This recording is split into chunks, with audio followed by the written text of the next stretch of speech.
Your faith has saved you. Go in peace.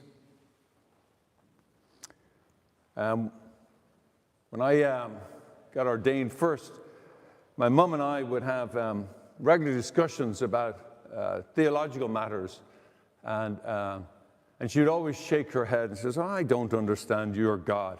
It usually meant that I was too soft on her. She said, like, you believe like somebody could live a whole life of debauchery, and then at the last minute they get converted, and you're okay with that because God's going to forgive them. I said, yeah. She goes, yeah, your God's too soft. Your God's full of love. That lovey-dovey stuff doesn't work for me. They gotta step up and do it. And if they don't do it, they're going to pay for it in the days of hell. I said, oh, ow. I said, where is that in Scripture? And she would always go, come on, let's have dinner. She just struggled with the fact that it was too easy. It was too easy to be forgiven. It was too easy just to say, Lord, forgive me, and then everything is over with. And part of it was, I think, a misunderstanding that it's not easy to let go. In fact, I think that when you actually discover that most people are more unforgiving towards themselves than others. The two people that are hardest to forgive in this world are yourself and God, because we blame God for everything and ourselves for the rest. You see, when we accept God's forgiveness, really accept it, then there's a wellspring of joy that comes up to our hearts, and we can't help but be effervescent with that joy. And truth be told is, you want everybody else to have some of it. And you want everyone else to be forgiven. And you understand that, look, just accept the forgiveness. And I think that's the most important part of this scripture we hear today. This woman who had been forgiven for her many sins was so effervescent, she was pouring, she was reckless with her sharing of her love to Christ.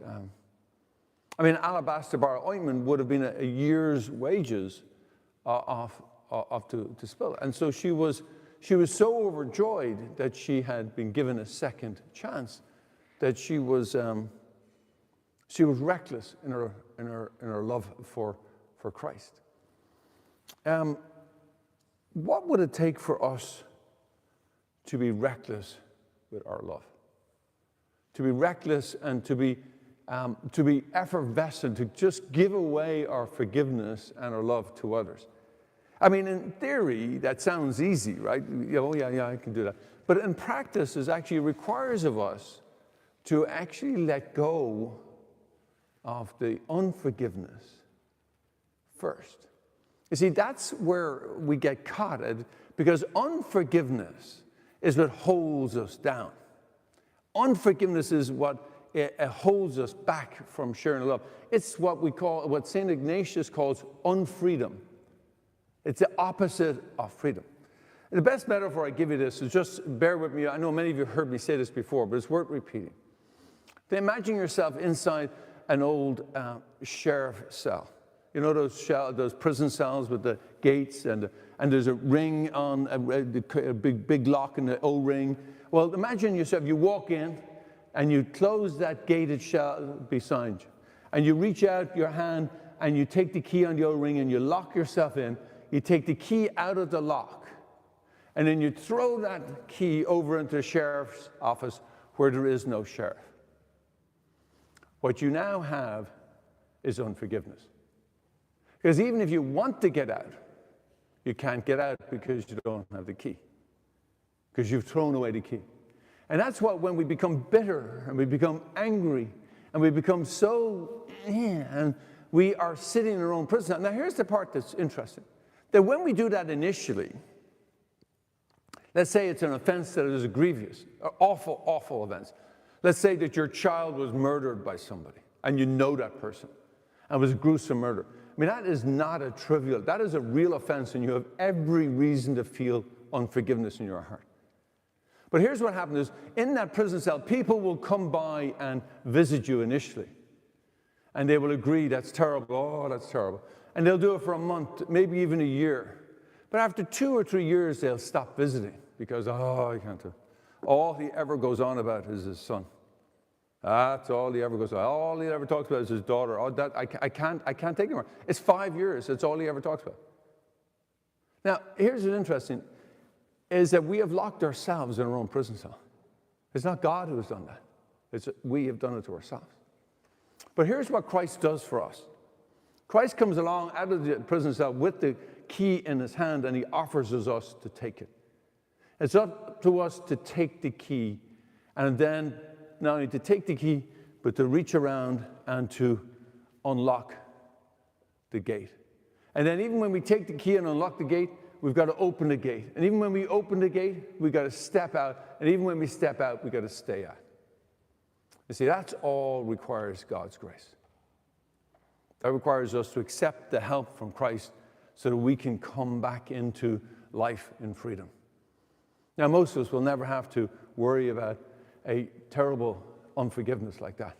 But a lot of us hold a whole packetful, a whole box load of small unforgivenesses, which has the exact same effect as one large one.